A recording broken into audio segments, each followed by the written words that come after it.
kaks võimalust, kas see näpp peal või see näpp peal, kõigepealt sellega.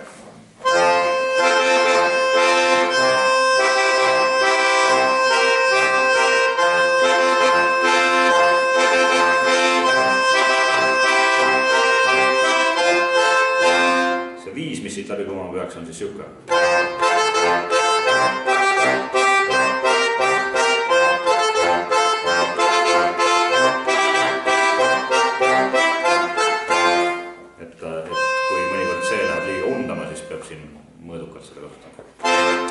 Väike näpp peal, selle tegime nii, see näpp peal.